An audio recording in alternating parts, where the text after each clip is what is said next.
jiran dia dapat, nikmat jiran dia dapat. Jadi kita buat ibadah. Sudah tentu akhlak dia. Kita kat Mekah hati kita bersih tu kan. Mak bapak kita pada tempat yang sewajarnya. Alhamdulillahilladzi hadana lihadza wama kunna linahtadiya laula an hadanallah. Wa usalli wa usallim ala nabiyyina wa habibina Muhammad ibni Abdullah khatimin nabiyyin wa sayyidil mursalin wa imamil muttaqin wa ala alihi wa sahbihi ajma'in wa ba'd. Wa qala Allah tabaraka wa ta'ala a'udzu billahi minasy syaithanir rajim. Innal ladzina qalu rabbuna Allah thumma istaqamu fala khaufun 'alaihim wa la hum yahzanun. Shadaqallahul 'azim. Wa qala 'alaihi salatu wassalam innallaha yu'tid dunya liman yuhib wa man lam yuhib walakinna Allah la yu'tid din illa liman yuhib. Atau kama qala 'alaihi salatu wassalam Allahumma alhimna ma rashida umurina wa a'izna min shururi anfusina wa min sayyiati a'malina. Allahumma inna naj'aluka fi nuhurihim wa na'udzu bika min shururihim. Allahumma barik lana fiha, Allahumma rzuqna janaha wa habib ila ahliha wa habib salihi ahliha ilaina amma ba'. Alhamdulillah, yang saya muliakan Tuan Imam, Tuan Pengerusi, ahli jawatan kuasa, para asatizah, alim ulama, pimpinan masyarakat, tuan-tuan, ayah-ayah, ibu-ibu yang dirahmati lagi dikasihi Allah Subhanahu wa taala. Pertama dan selamanya kita panjatkan syukur pada Allah kerana masih lagi Allah panjangkan usia kita dan Allah Subhanahu wa taala telah pilih kita dalam ramai-ramai manusia untuk datang ke rumah Allah Subhanahu wa taala tunaikan satu perintah Allah yang sangat besar, iaitu solat. Solat fardu subuh dengan cara Nabi sallallahu alaihi wasallam, iaitu cara berjemaah di awal waktu di tempat azan dilaungkan. Ini satu rahmat yang besar daripada Allah Subhanahu wa taala di saat masih lagi ada setengah-setengah tempat kawan-kawan kita yang mana masjid mereka masih belum dapat dibuka. Kita alhamdulillah Allah beri taufik dan hidayah untuk datang ke rumah Allah Subhanahu wa taala. Tuan-tuan, ayah-ayah yang dirahmati lagi dikasihi Allah Subhanahu wa taala, hari Ahad pagi perkara yang paling sedap tuan-tuan kita buat hari Minggu ni tidurlah, masya-Allah. Ni paling sedap kita buat. Satu orang syekh kami beritahu tidur ni tuan-tuan adalah amalan yang ikhlas. Sebab tak ada orang riak tidur tuan-tuan. Dan tidur ni tuan-tuan satu perkara yang semua orang suka. Jaranglah orang berbeza pendapat bab tidur ni. Biasanya orang setuju insya-Allah. Bab tidur dengan bab makan jarang orang khilaf. Biasanya orang setuju insya-Allah. Tuan-tuan yang dimuliakan Allah Subhanahu wa taala, walaupun ramai orang suka tidur, tetapi rekod tidur takkan dapat dipecahkan sampai kiamat. Sebab rekod tidur Allah cerita dalam Quran telah dipegang oleh Ashabul Kahfi. Allah telah tidurkan Ashabul Kahfi selama 309 tahun tuan-tuan. Rekod tidur yang kedua dipegang oleh Nabi Uzair alaihi salam. Allah sebut dalam juzuk 3 muka kedua, fa amatahu Allahu mi'ata amin. Telah kami tidurkan Uzair alaihi salam selama 100 tahun. Thumma ba'asa, kemudian kami bangunkan dia. Qala kam labith, berapa lama kamu tidur? Kata Uzair alaihi salam, qala labistu yawman aw ba'da yawm, rasa-rasa macam setengah hari ataupun satu hari. Qala bal labista mi'ata amin, sungguhnya kami telah tidurkan kamu selama 100 tahun. 100 tahun pun tidur. Sebab itu dalam kuliah subuh jangan tidur tuan-tuan, takut Allah tidurkan 100 tahun. Bangun-bangun dah lain dah. Masya-Allah. Tuan-tuan, rekod tidur yang ketiga tak ada siapa pegang lagi. Tapi takut-takut orang Melayu yang pegang tuan. Sebab khutbah Jumaat pun kadang-kadang tidur. Khutbah pula khatib tu bukan biasa-biasa, yang memang khatib jenis tegas pun ada orang yang lena tuan-tuan, masya-Allah. Jadi tuan-tuan yang dimuliakan Allah Subhanahu wa taala, cerita bab tidur ni teringat saya satu orang alim yang besar di India satu ketika dulu, namanya Hazrat Syekhul Hadis Syekh Umar Palampuri rahmatullah alaih. Syekh Umar Palampuri ni ulama yang hebat tuan-tuan, dan beliau sangat suka pada syair. Hingga kalau tuan-tuan pergi ziarah makam beliau di India, di New Delhi, saya pernah sampai, di nisan ni pun ada tulis syair. Maksudnya cintanya dia pada syair, di nisan dia tu ada tulis syair. Tapi syair tentang tauhid. Dia tulis apa kat lisan ni? Orang tulis kat lisan ni syair yang dibaca. Apa dia? Juzlah huwa, qullah huwa, firqiyah huwa, Allah huwa, juzlah huwa. Sedikit daripada makhluk ni tak boleh bagi mudarat, tak boleh bagi manfaat. Qullah huwa, kalau banyak pun tak boleh. Firqiyah huwa, siapa yang boleh bagi manfaat, boleh bagi mudarat? Allah huwa, Allah saja. Sebab kadang-kadang kita kata sebiji Panadol memang tak sembuh, kalau sepapan sembuh lah. Jadi ditulis kat lisan itu juzlah huwa, sikit pun tak boleh bagi manfaat, banyak pun tak boleh bagi manfaat. Yang kita makan Panadol, ubat semua tu ikhtiar, tapi tak boleh bagi manfaat, tak boleh bagi mudarat. Firqiyah huwa, siapa yang boleh bagi mudarat, boleh bagi manfaat? Allah huwa, Allah saja. Ni Syekh Umar Palampuri rahmatullahi alaih. Satu ketika tuan-tuan, dia dijemput untuk bagi kuliah subuh macam ni lah tuan-tuan. Cuma di tempat yang mana majma' dia lagi ramai. Di satu tempat namanya Tonggi tuan-tuan. Mungkin tuan-tuan pernah sampai. Saya pun alhamdulillah pernah sampai. Iaitu istimewa dakwah yang terbesar di dunia. Orang yang hadir kurang lebih 3 juta orang tuan. Saf pertama 2.5 kilo. Ini bukan dengar cerita orang, kita pergi sendiri tuan. Kita pergi sendiri, subhanallah. Begitu ramai orang hadir. Jadi kuliah subuh tuan-tuan, alangkah 30 orang punya kuliah subuh pun ada orang tidur, lagi 3 juta orang. Maka Syekh Umar Palampuri rahmatullahi alaih baru duduk kursi nak mula kuliah, dah ada orang tidur. Syekh Umar Palampuri rahmatullahi alaih telah baca syair tuan-tuan, syair Arab. Apa kata Syekh Umar bila nampak orang tidur? Kum ya habibi kam tanamu inna syamsa wal qamaru la yanamu. Kum ya habibi. Kum ni bahasa Arab maksudnya bangun, bukan tu kum tuan. Kum ya habibi, bangun kekasihku bangun. Kam tanamu, berapa lama lagi kamu nak tidur? Berapa lama lagi nak tidur? Pagi tidur, tengah hari tidur, petang tidur, kuliah maghrib pun tidur, malam memang dah tentu dah tidur. Kam tanamu, berapa lama lagi nak tidur? Satu orang ahlullah, orang yang dekat dengan Allah, biasa bangun tahajud pukul 2 pagi, terlewat bangun 5 minit pagi. Lewat 5 minit ibu Mi, terlewat. Dia bangun, muka dia pucat, dia telah baca Allahumma inni a'udzubika min ainil la tashba' minan naum. Ya Allah, peliharalah aku daripada mata yang tak pernah puas daripada tidur. Masya Allah. Lewat 5 minit je tahajud. Kita kadang on, kadang off. Kadang-kadang orang dah azan dah, Masya Allah subuh, dia terlewat 5 minit, dia terus doa Allahumma inni a'udzubika min ainin la tashba' minan naum. Ya Allah, peliharalah aku daripada mata yang tak pernah puas daripada tidur. Subhanallah. Kam tanamu, berapa lama lagi nak tidur? Inna syamsa wal qamaru la yanamu. Sungguhnya matahari dan bulan sekalipun tak pernah tidur. Dia beri syair yang kedua. Kum ya habibi, bangun kekasihku bangun. Kam tanamu, berapa lama lagi kamu nak tidur? Talibul jannah la yanamu. Orang yang kata teringin nak masuk syurga, pasti dan pasti tak lena tidur. Dia beri syair yang ketiga. Kum ya habibi, bangun kekasihku bangun.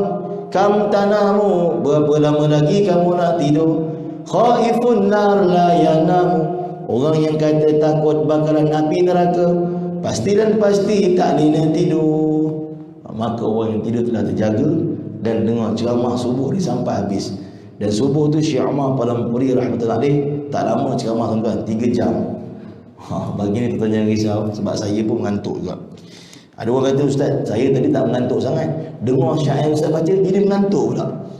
Kita nak bagi tak mengantuk, dia bagi makin mengantuk pula.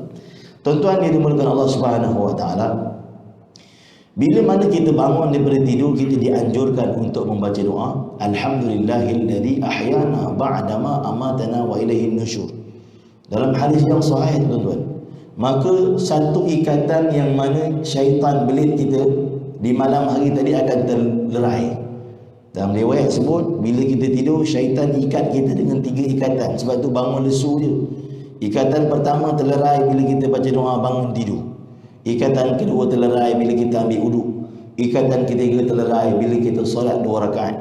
Sama ada solat tahajud, solat sunat sebelum subuh ataupun solat subuh itu sendiri, maka akan terlerai 3 ikatan yang mana kita diikat di malam hari tadi. Tuan-tuan, ayah-ayah yang dimuliakan Allah Subhanahu wa taala. Dalam riwayat yang lain juga disebutkan, seandainya kita terjaga di malam hari, kita terjaga di malam hari, sebenarnya bukan saja-saja kita terjaga, kita tak kunci jam pun, tapi terjaga malam hari pukul 2 pagi, 3 pagi, sebenarnya Allah Subhanahu wa taala yang bangunkan kita. Kerana di siang hari kita keluh kesah dengan masalah kita, Allah Taala kesiankan kita, maka Allah bangunkan kita di malam hari nak bagi tahu pada kita, wahai hamba-Ku, inilah masa yang paling tepat untuk engkau minta pada aku. Tapi sayangnya kita bangun Allah awal lagi, baru pukul 2 tidur balik. Masya-Allah. Allah kejut lagi pukul 3. Allah awal lagi pukul 3, akhirnya dah subuh dah. Sebab itu dalam riwayat disebut, kalau tuan-tuan kita terjaga pukul berapa pun, 2 pagi ke 3 pagi, tak larat nak bangun, nak ambil wudu, tak larat, maka sekurang-kurangnya kata ulama, kita bacalah tuan-tuan satu wirid ni, yang mana ni sebut dalam riwayat, dengan baca wirid ni Allah Subhanahu Wa Taala akan kabulkan semua permintaan kita. Wirid ni kita dah biasa baca, cuma ada perubahan sikit je kat tengah. Ayah-ayah ikut saya baca sama-sama, mudah-mudahan kita dapat amal esok malam ke lusa ke kan, mungkin tuan-tuan pun dah hafal. La ilaha illallah wahdahu la syarikalah, lahul mulku wa lahul hamdu, yuhyi wa yumit, wa huwa ala kulli syai'in qadir. Biasa kan kalau kita sebut subhanallah walhamdulillah kan, subhanallah dulu, tapi dalam riwayat ni alhamdulillah wa subhanallah wa la ilaha illallah wallahu akbar wa la hawla wa la quwwata illa billahil aliyyil azim. Setelah kita baca wirid ni tuan-tuan, dalam riwayat sebut berdoalah, maka doa kamu dikabulkan. Dan seandainya kamu tak ada kekuatan nak berdoa pun tak ada kekuatan, maka bacalah Rabbighfirli, Rabbighfirli, Rabbighfirli 3 kali. Ya Allah, ampunilah aku, ampunilah aku, ampunilah aku. Lepas tu dah tidur semula, tidur dah. Ni masya-Allah. Ni kalau kita tak larat sangat lah. Kalau larat bangunlah. La ilaha illallah wahdahu la syarikalah, lahul mulku wa lahul hamdu, yuhyi wa yumit, wa huwa ala kulli syai'in qadir. Alhamdulillah wa subhanallah wa la ilaha illallah wallahu akbar wa la hawla wa la quwwata illa billahil aliyyil azim. Kemudian berdoa. Kalau tak mampu berdoa, maka baca Rabbighfirli, Rabbighfirli, Rabbighfirli. Ya Allah, ampunilah aku, ampunilah aku, ampunilah aku. Masya-Allah. Tuan-tuan yang dimuliakan Allah Subhanahu wa taala, Allah Subhanahu wa taala ialah Rabb, pencipta kita, yang maha berkuasa, yang mengatur seluruh kehidupan kita, yang memberi kepada saya dan tuan-tuan makan dan minum. Dalam keadaan kita tak mengingati Allah sebagaimana sepatutnya Allah diingati, tetapi masih lagi Allah beri rezeki pada kita. Allah atur kehidupan kita, Allah beri kesihatan kepada kita. Semua ini tuan-tuan yang mulia diatur oleh Allah Subhanahu wa taala, Rabb kita. Sebab itu kata tuan-tuan puasan, dalam solat kita berulang kali disebutkan pasal Rabb. Alhamdulillahi Rabbil Alamin. Rabb, pencipta sekalian alam, penguasa sekalian alam. Nanti rokok subhana rabbiyal azimi wa bihamdi, Rabb lagi. Sami Allahu liman hamidah, Rabbana walakal hamd, Rabb lagi. Sujud subhana rabbiyal a'la, kalau dalam mazhab Syafi'i wa bihamdi tambah kan, Rabb lagi. Duduk antara sujud Rabbighfirli, Rabb lagi. Tuan-tuan, begitu banyak perkataan Rabb ni dalam solat kita.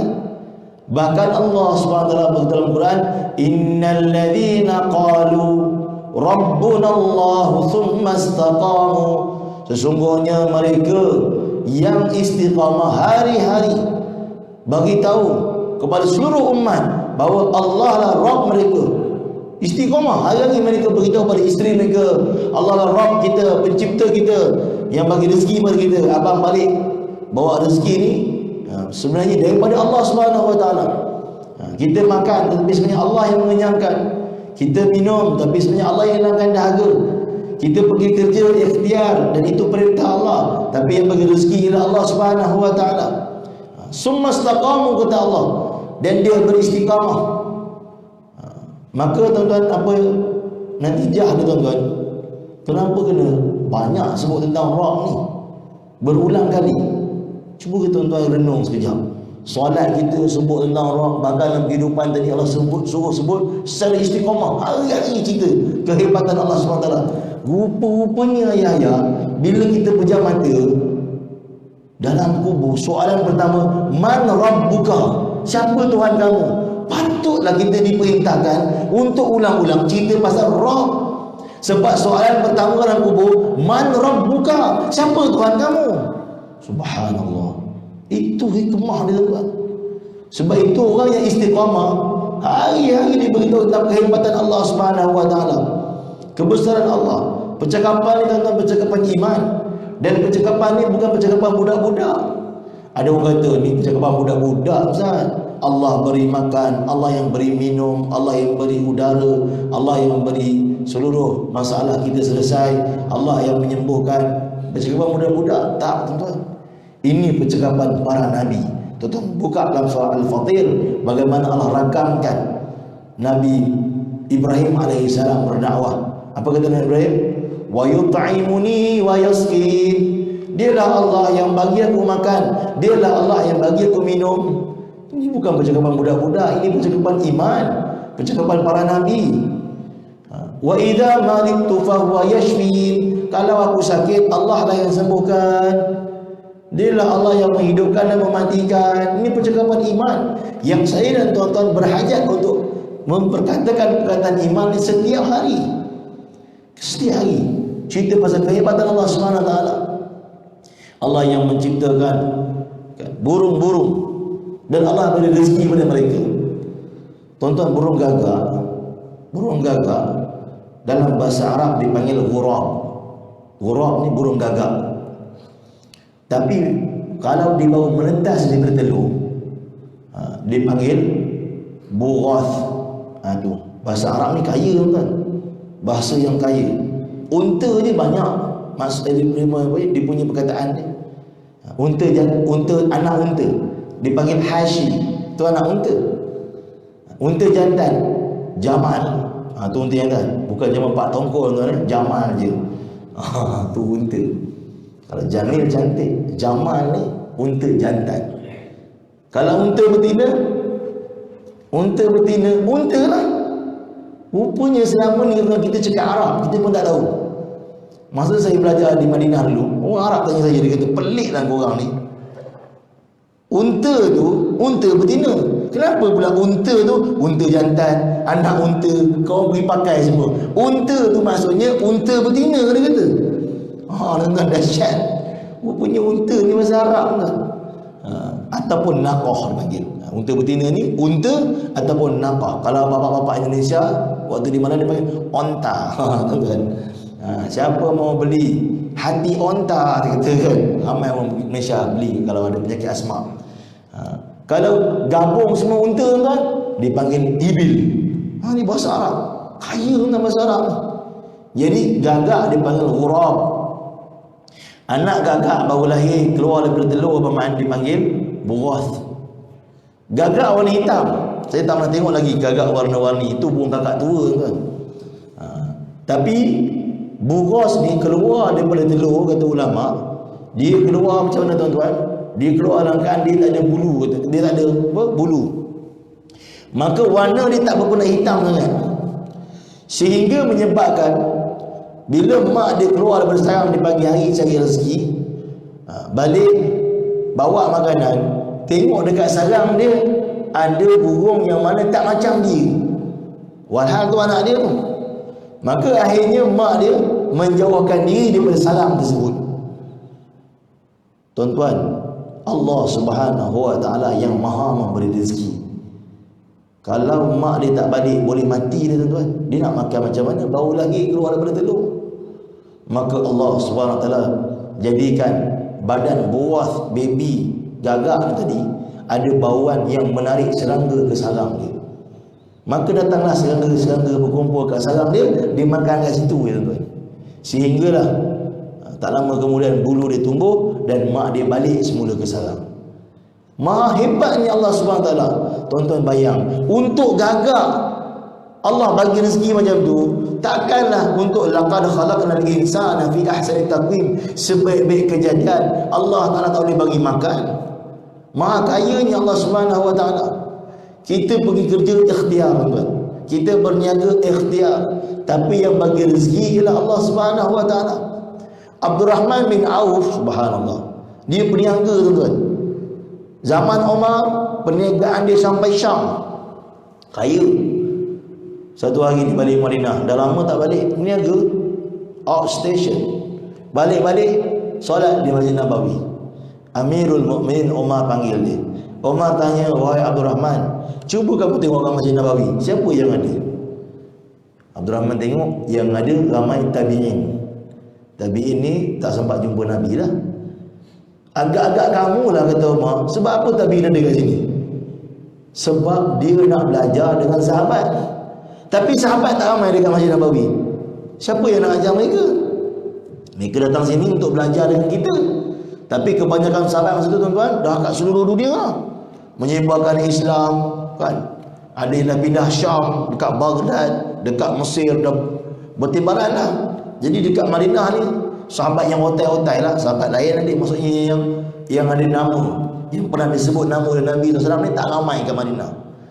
Maka kata Umar, alangkah baiknya kalau kamu dapat pindah Madinah. Bisnes kamu dekat Syam tu, suruhlah orang lain jaga, kamu pindah Madinah. Kata Abdurrahman bin Auf, wahai Amirul Mukminin, kamu ketua saya, apa yang kamu putuskan saya taat. Kalau kamu putus saya balik, saya akan balik. Maka dia pun mesyuarat setuju untuk balik. Dia suruh orang jaga bisnes dekat Syam. Dia balik Madinah tuan-tuan. Untuk apa? Untuk berkhidmat di Masjid Nabawi, mengajar para tabi'in ni agama. Mengajar mereka cara untuk buat dakwah seperti mana yang diajar oleh Nabi SAW. Mengajar mereka tentang apa yang diajar oleh Nabi kepada mereka. Maka apa dia buat? Dia telah buka satu kedai kecil sekadar syarat. Kalau tak nanti orang kata apa rindu masjid dia tak kerja ke? Tak tahu kawan tu tak siap. Memanglah kerja dekat masjid tak siap kan? Noja. Jadi dia buka satu kedai kecil untuk tutup pintu fitnah. Tak nak nanti orang kata dia ni duduk masjid dia tak kerja. Buka kedai kecil. Itu pun dia buka kedai ikut suka dia. Hari dia nak buka, dia buka. Hari nak tutup, dia tutup. Dia buka sebagai syarat. Macam tabi'in nama Abdullah bin Mubarak, dia telah bagikan tahun kepada dua bahagian. 12 bulan, 6 bulan dia pergi berjuang jalan Allah, pergi berdakwah. 6 bulan lagi dia guna untuk mengajar hadis, untuk keluarga dan untuk berniaga. Buka kedai itu untuk tutup pintu fitnah je. Syarat ni, ikhtiar. Buku berapa dia nak buka, itu hak dia. Tapi sekali dia buka, orang beratur nak beli kat kedai dia. Masya Allah. Baik, Abdurrahman bin Auf buka kedai kecil. Kata Abdurrahman, rupa-rupanya luar biasanya bila mana aku taat pada Umar suruh balik mengajar tabi'in ni kerja dakwah, mengajar tabi'in ni agama, Allah Ta'ala bagi rezeki kepada aku lebih daripada aku berniaga kat Syam.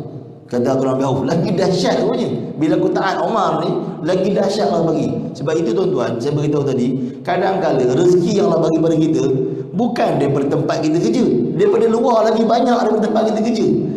Allah nak beritahu, Allah yang bagi rezeki, masya-Allah. Apa berlaku? Kata Abdurrahman, satu hari aku mesyuarat dengan Umar. Sedang-sedang mesyuarat, aku terasa nak buang air kecil. Aku pun minta izin dengan Umar untuk pergi buang air kecil. Keluar daripada masjid Nabi, nak pergi ke tandas, satu orang datang beritahu Abdurrahman, kamu ada nak beli unta tak? Berapa ekor? Kata Abdurrahman, 30 ekor. Berapa harga dia? Sekian-sekian harga. Baik, saya beli, setuju. Sekejap lagi saya akan hantar orang saya untuk pergi hantar duit. Saya nak pergi buang air kecil ni. Okey, baik. Dia pun masuk tandas. Orang tu pun balik, setujulah, dah akad dah. Keluar daripada tandas, kata Abdul Rahman bin Auf, nak pergi ambil wudu. Satu orang pula datang, wah Abdul Rahman, kamu ada nak jual unta tak? Dia kata ada. Kamu nak beli berapa ekor? 30 ekor. Baik, unta tu di tempat sekian-sekian, harga dia sekian-sekian. Tuan-tuan, keluar masuk tandas, buang air kecil, jadi broker unta. Untung atas angin, tuan-tuan. Kita jual tanah sampai sekarang tak ada orang nak beli. Dia Masya Allah jadi broker unta atas angin dia. Katalah unta tu harga 5,000, dia letak 6,000, 30 ekor 30,000. Selamba tuan-tuan, 30,000 atas angin je. Kata Abdul bin Auf, Allah bagi rezeki pada aku lagi dahsyat daripada aku berniaga. Maksudnya apa tuan-tuan? Maksudnya rezeki Allah Ta'ala ni bukan kat tempat kerja sahaja.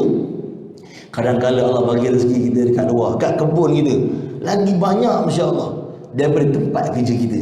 Kita pergi kerja ikhtiar, sebab ini perintah Allah, kita pergi. Begitu juga kita makan. Kita makan ni bukan untuk kenyang. Kita makan adalah kerana ni perintah Allah, sunnah Nabi. Ada orang makan sesuap kenyang dah tuan-tuan. Pirang beli ambil bau je tuan-tuan, kenyang dah Masya Allah. Ada orang makan sedulang, tak kenyang lagi, minta tambah. Jadi tuan-tuan yang mulia, kita makan ni bukan untuk kenyang, sebab yang mengenyangkan ialah Allah, tapi kita makan kerana itu perintah Allah, sunnah Nabi, dapat pahala. Tuan-tuan yang dimulakan Allah Subhanahu Wa Taala, Allah telah buat ketetapan bahawa dunia ni tuan-tuan adalah tempat ujian. Kata guru kami di Madinah, Hazrat Syekhul Hadis Syekh Abdul Qadir Al-Madani rahmatullah alaih, dah meninggal tahun 2015. Apa dia kata? Dunia ini Allah Ta'ala cipta untuk dua perkara. Pertama, untuk memperkenalkan kepada manusia siapa Allah SWT, betapa hebatnya Allah SWT, siapa pencipta dunia ni. Itu tujuan dunia, supaya manusia fikir hebatnya penciptaan dunia, siapa yang cipta. Itu tujuan Allah cipta dunia, untuk memperkenalkan kepada manusia siapa dia Allah SWT. Yang kedua, tujuan dunia dicipta adalah sebagai ujian untuk manusia. Sebab itu dalam Quran banyak ayat-ayat yang kita baca berkisah tentang ujian, tuan-tuan. Allah sebut dalam surah Al-Mulk, allazi khalaqal mauta wal hayata liyabluwakum ayyukum ahsanu amala. Allah beritahu, Allah cipta allazi khalaqal mauta, kematian, wal hayata, dan kehidupan, Allah untuk uji kita. Ujian tuan-tuan. Jadi setiap daripada kita semua dalam ujian. Tuan-tuan jangan ingat orang miskin saja diuji, orang kaya pun dalam ujian. Orang kaya diuji dengan kekayaan, orang miskin diuji dengan kemiskinan. Orang yang ada pangkat diuji dengan pangkat dia, orang yang tak ada pangkat diuji dengan tak ada pangkat dia. Satu orang pelajar ada ujian dia, satu orang cikgu ada ujian dia. Bahkan kalau dalam ketenteraan, daripada private sampai general, semua ada ujian masing-masing. Ujian kita tak sama. Sebab apa? La yukallifullahu nafsan illa wus'aha. Allah tidak akan bagi ujian kepada kita melainkan yang kita mampu. Oh, Masya Allah. Jadi setiap orang ada ujian masing-masing. Untunglah dia tak ada ujian macam ni, dia ada ujian lain. Kita tak tahu. Masya Allah. Ujian orang ni Allah Ta'ala bagi masing-masing berbeza. Tuan-tuan yang dimuliakan Allah Subhanahu Wa Ta'ala, Abu Bakar Siddiq ada satu orang cucu, namanya Hazrat Sayyidina Urwah bin Zubair rahmatullah alaih. Urwah bin Zubair ni tuan-tuan merupakan satu orang yang salih di Madinah. Dia tabi'in, dia tak sempat jumpa Nabi, tapi dia belajar dengan makcik dia. Siapa makcik dia? Isteri Nabi, Ummul Mukminin Sayyidatina Aisyah radhiyallahu taala anha. Sayyidatina Aisyah ni dia didik anak saudara dia ramai jadi ulama, jadi pendakwah. Jadi sebab itu ibu-ibu yang tak ada anak tak boleh jadikan alasan, saya ni ustaz tak ada anak, kalau ada anak saya didik dia jadi dai Allah, pendakwah Allah Subhanahu Wa Taala. Saya akan didik dia jadi hafiz Quran, didik jadi alim. Sayyidatina Aisyah radhiyallahu anha tak ada anak juga tuan-tuan, tapi apa dia buat? Dia didik anak-anak buah dia jadi orang soleh, orang hebat. Oh, Masya Allah. Berjuang untuk agama Allah Ta'ala. Kita baca dalam hadis, idza mata ibnu Adam, bila meninggal anak Adam, terputus semua bekal. Melainkan ilmu yang manfaat dia dapat dah, dikongsi ilmu dia. Sedekah jariah. Kemudian apa dia? Doa anak yang soleh. Saya tak ada anak ustaz. Tetapi kalau kata ulama kita didik anak buah kita untuk jadi orang taat pada Allah, itulah walaupun kita ada anak, itulah anak yang akan mendoakan kita. Anak buah kita tuan. Ataupun kita ada anak murid akan doakan kita bila mana kita sediakan dia, jadikan dia orang soleh dan soleha. Baik, berbalik pada kisah tadi, Urwah bin Zubair ni tuan-tuan, dia merupakan fuqaha Madinah. Fuqaha ni 7 orang yang paling faqih dalam bidang fiqh di Madinah, menjadi rujukan seluruh penduduk Madinah. Bayangkan tuan-tuan, cucu Sayyidina Abu Bakar ni kan, yang termasuk dalam fuqaha Madinah ni 2 orang. 7 fuqaha Madinah ni 7. 2 Abu Bakar punya cucu. Siapa dia? Urwah bin Zubair. Sebab apa jadi cucu Abu Bakar? Sebab Zubair Al-Awam tu kahwin dengan Asma binti Abu Bakar, jadi cucu Abu Bakar. Yang kedua, siapa dia tuan-tuan? Anak kepada Muhammad bin Abu Bakar, Qasim bin Muhammad bin Abu Bakar, tu fuqaha Madinah juga belajar dengan Sayyidatina Aisyah juga. Masya-Allah. Ni 2 fuqaha Madinah daripada cucu Abu Bakar. Baik, Urwah bin Zubair ni bukan saja fuqaha Madinah, bahkan orang yang paling kaya di Madinah pada ketika itu. Maksudnya kekayaan dia tak jauh dengan raja pada waktu tu. Dan kekayaan dia tuan-tuan boleh tengok sampai sekarang, rumah dia masih ada. Kalau tuan-tuan pergi Madinah daripada Masjid Nabawi nak pergi Bir Ali, tuan-tuan akan jumpa satu roundabout tak jauh daripada Bir Ali, namanya Dawar Urwah. Roundabout Urwah. Roundabout pun nama dia Dawar Urwah. Depan sikit daripada Dawar Urwah, tuan-tuan tengok belaki satu kawasan tanah ataupun satu kawasan rumah yang mana dia punya besar dia, saya tak tahu nak cakap lah, saya rasa daripada Taif Village tu sampai Taif Village sana. Tu dia punya lebar dia. Rumah tuan-tuan, bukan tanah. Tanah kita pun boleh kecil tanah kalau daripada Taif Village ni besar tu. Ini rumah tuan-tuan. Kami pernah masuk dalam tu. Walaupun tak boleh masuk, tapi ada pagar terbuka, kita masuk lah. Walaupun bukan pagar depan. Kan tengok ini boleh masuk ni, kita pun masuk. Tengok, ya Allah, besar rumah tuan-tuan. Bayangkan 1400 tahun dulu orang punya rumah besar macam tu, paling kaya di Madinah lah. Dan dalam rumah dia ada birkah. Birkah ni apa ustaz? Birkah ni tuan-tuan, kan apa kita nak terjemah? Birkah ni kalau dalam bahasa orang KL panggil swimming pool tuan-tuan. Ada swimming pool kat tengah-tengah tu. Tapi kita anggaplah swimming pool tu untuk ambil wuduk. Kolam macam kolam masjid, tapi kat bawah lah. Kan kalau kolam kat atas, ni kat bawah. Saya pergi tengok, ni bukan cerita orang, kita pergi sendiri tengok buat kajian pasal sirah kan. Ni Urwah bin Zubair, orang yang paling kaya, dan orang Madinah sangat sayang dekat dia. Dan gubernur Madinah ketika itu adalah Hazrat Sayyidina Umar bin Abdul Aziz, iaitu cicit Sayyidina Umar. Yang ni cucu Abu Bakar, yang tu cicit Sayyidina Umar. Bayangkan orang hebat-hebat punya keturunan kan. Umar bin Abdul Aziz ni dia anak Aziz. Aziz ni dia kahwin dengan seorang perempuan nama dia Laila. Laila ni adalah anak daripada perkahwinan Asim bin Umar dan perempuan pemerah susu yang Umar jumpa dulu. Tuan-tuan mungkin pernah dengar kisah kan? Umar lalu satu lorong, satu mak dia kata, tambahlah air dekat susu tu. Dia kata, mak tak boleh, nanti Umar tahu Umar marah. Umar mana ada? Umar tak ada, Tuhan Umar ada. Umar dengar malam tu juga, tak tunggu besok tu Haji. Balik pergi anak ambil anak lelaki nama Asim bin Umar, kahwinkan dengan perempuan pemerah susu yang takwa, takut pada Allah tadi. Dapat anak nama Laila. Laila tu kahwin dengan Abdul Aziz. Abdul Aziz tu keturunan raja. Dapat anak nama Umar bin Abdul Aziz, cicit Sayyidina Umar, gubernur Madinah ketika itu. Umar Abdul Aziz ni alim. Tapi Umar Abdul Aziz walaupun dia alim, dia nak keluarkan satu fatwa ataupun hukum dalam kerajaan Madinah, negeri Madinah, maka dia akan panggil dulu Urwah bin Zubair mesyuarat dulu, baru keluarkan hukum. Subhanallah. Ni YB dia orang alim. YB dia alim tuan. Alim pula tak sangka punya alim, memang soleh. Masya-Allah. Tuan-tuan, apa saya nak cerita? Urwah bin Zubair yang macam tu pun tuan-tuan ada ujian yang besar. Satu ketika khalifah panggil tuan-tuan. Khalifah panggil. Dia pun pergi bersama anak lelaki dia. Dia ada 4 orang anak tuan, 3 perempuan, 1 lelaki. Dan anak yang lelaki ni tadi ialah anak yang paling disayang, ialah 3 perempuan, 1 lelaki, 1 tu je lelaki. Dan anak ni umur 20 tahun dah waktu tu, dan telah pun hafal Quran dan sedang dalam pengajian hadis, yang mana beliau ini bakal menggantikan ayahnya yang mana merupakan seorang alim yang besar di kota Madinah. Bila khalifah panggil, mereka pun pergi. Jauh perjalanan, 1000 batu nak sampai. Sampai tuan-tuan, jumpalah khalifah. Ni saya ringkaskan cerita dia panjang.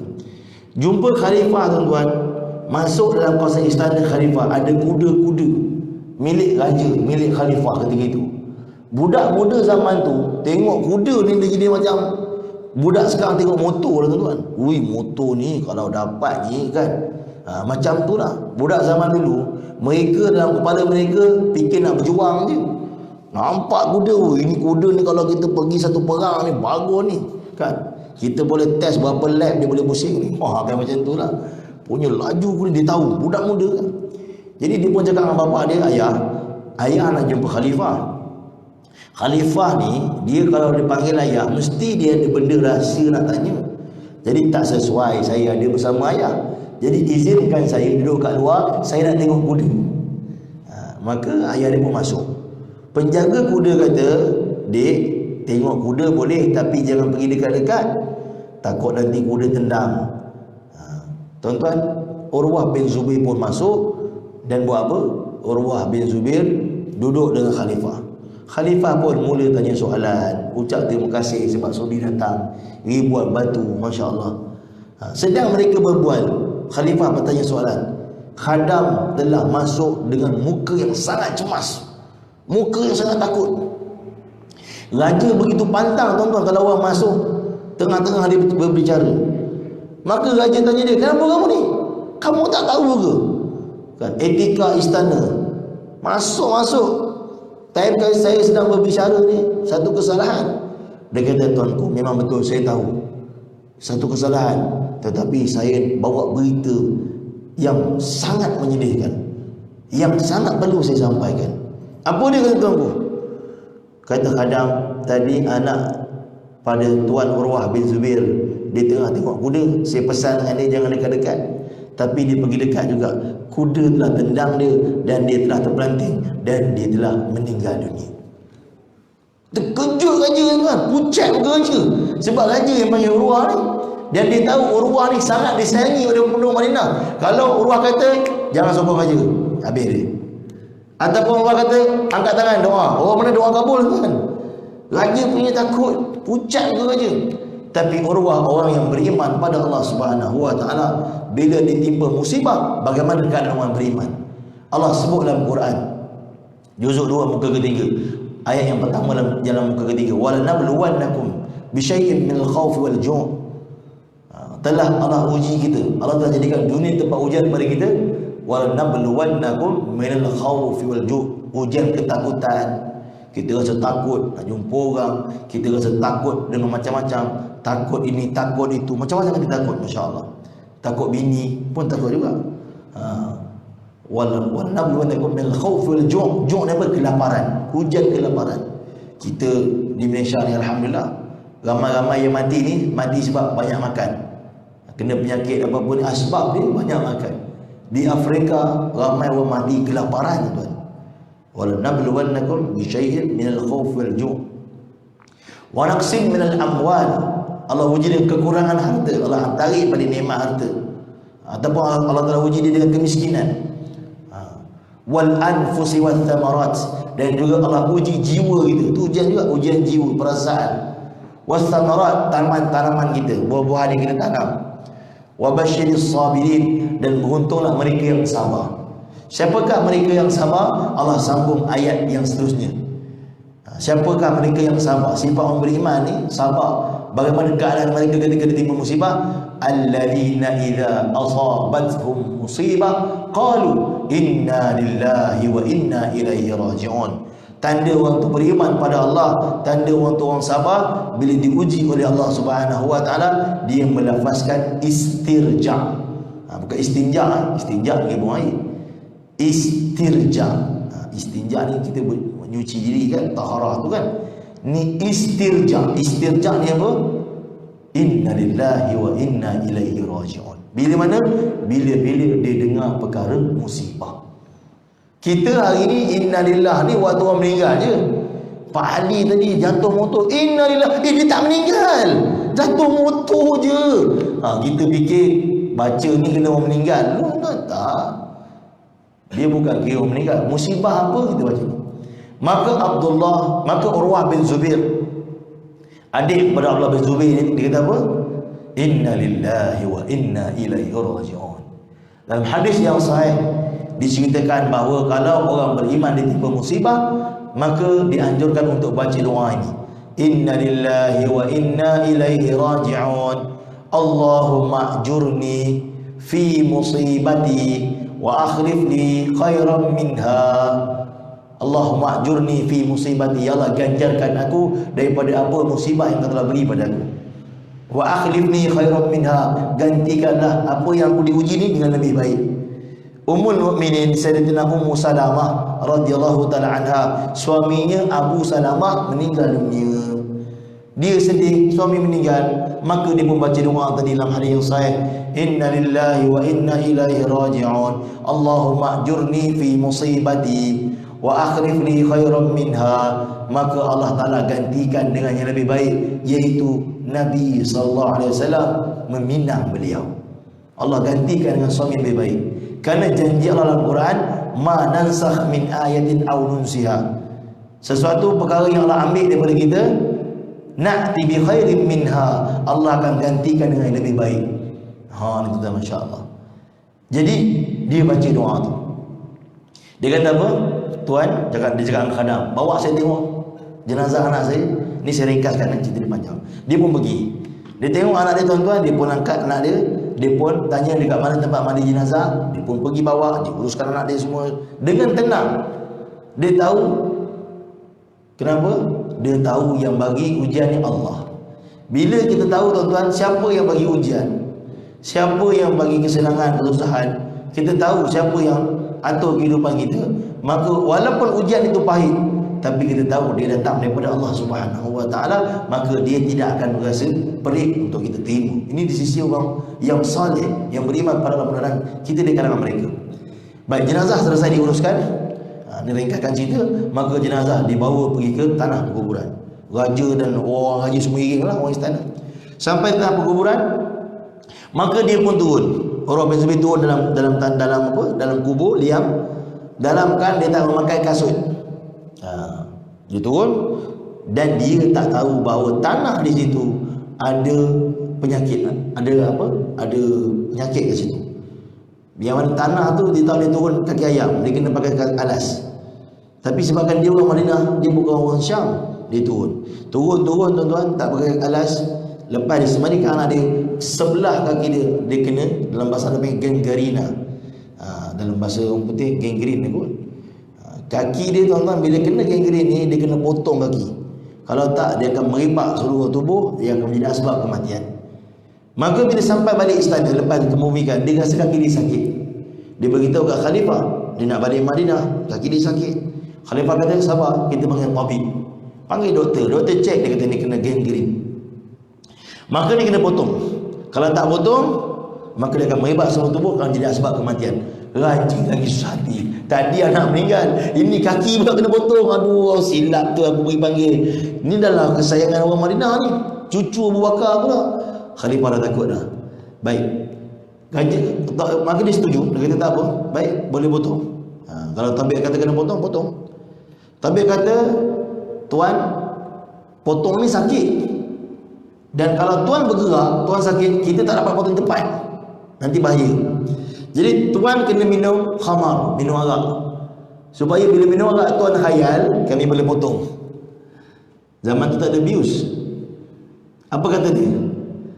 Dia kata, saya ni sepanjang 40 tahun hidup, setitis benda syubhah pun tak pernah masuk. Jangan kata haram, syubhah.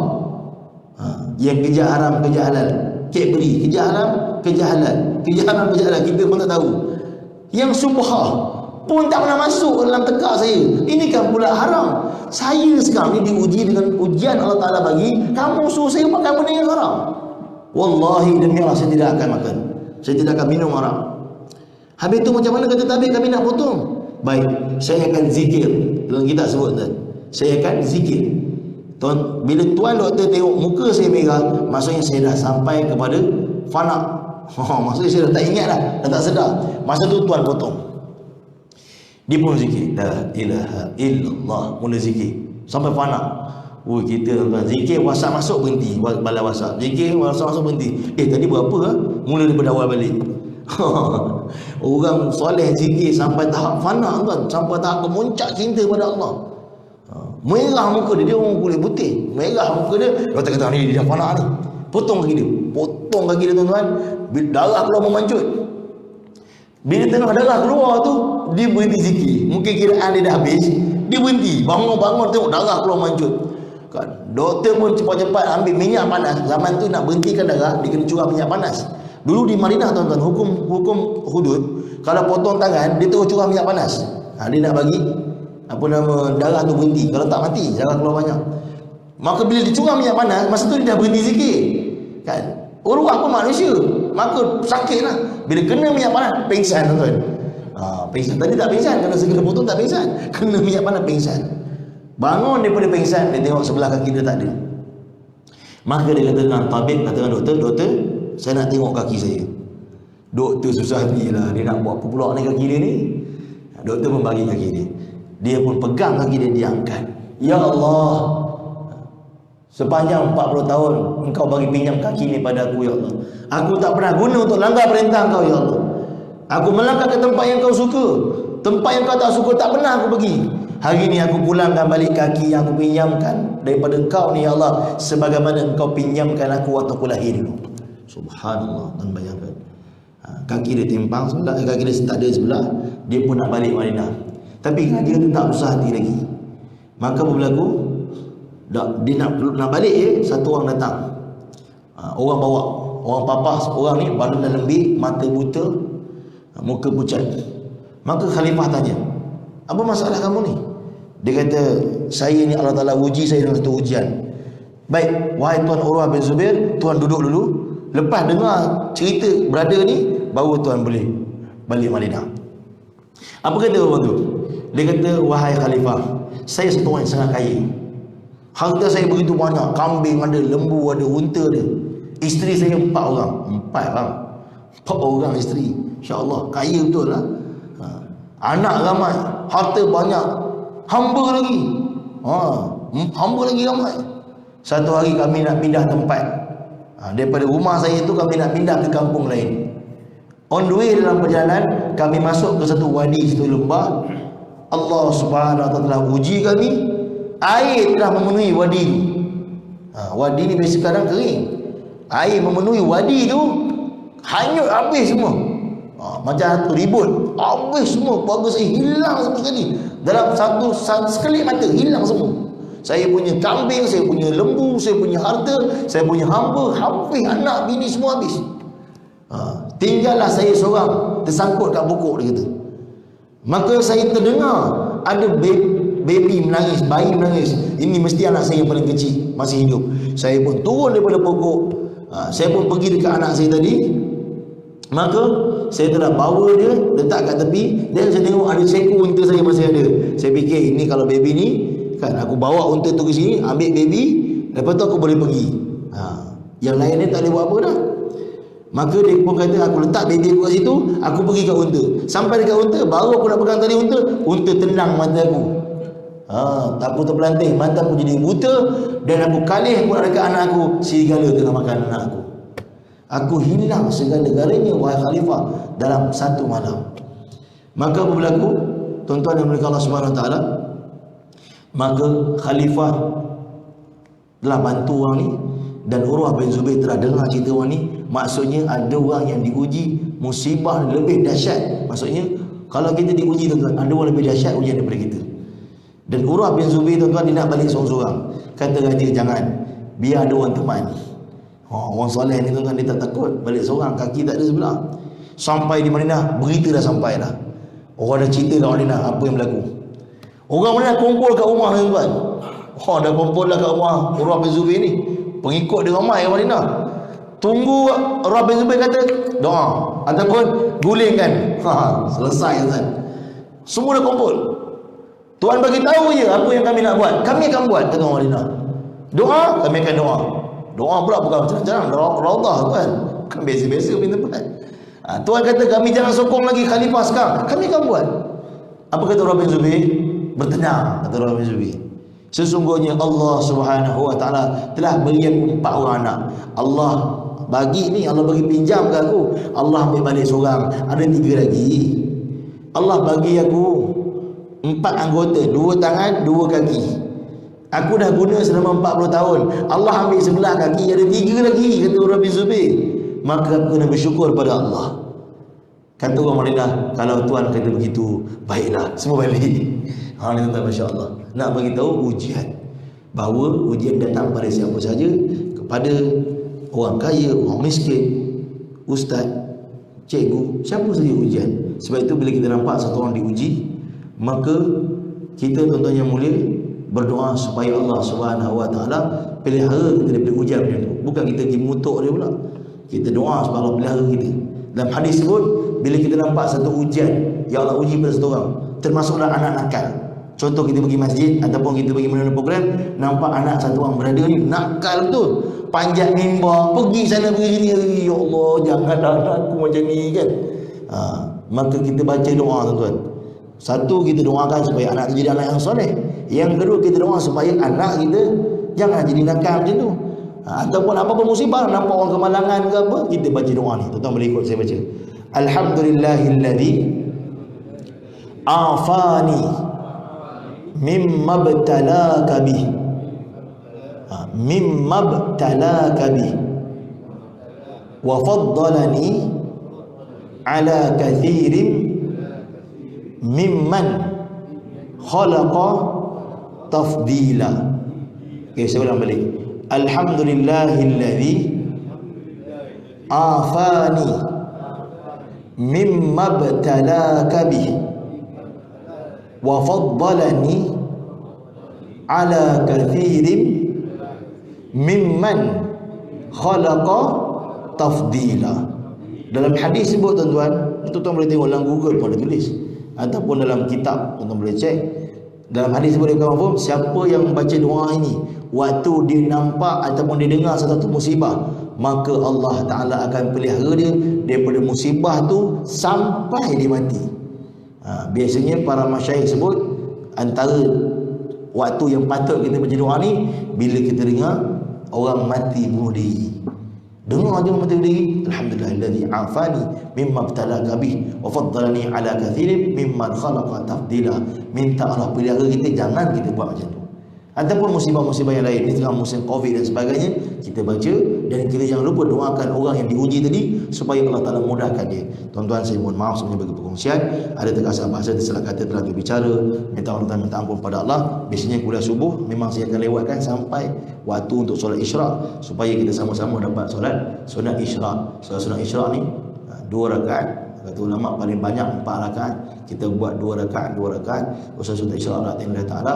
Orang yang buat solat sunat isyraq ni tuan-tuan, yang mana dalam hadis sebut di mana orang yang mengingati Allah daripada lepas subuh sampailah waktu detik untuk solat sunat isyraq.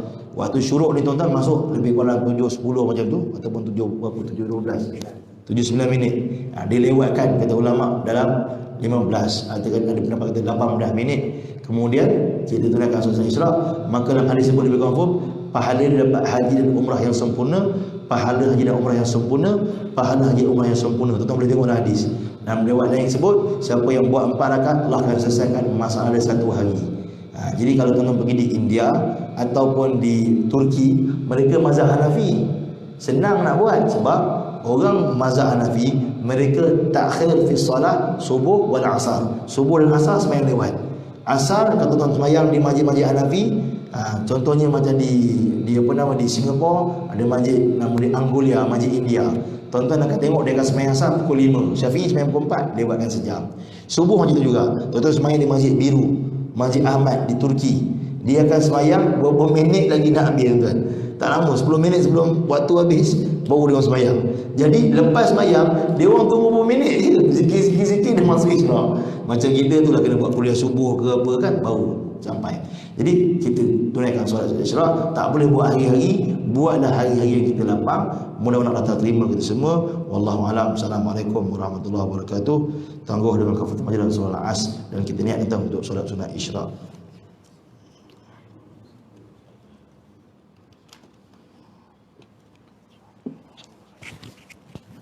Alhamdulillah, jazakallahu khairan katsiran.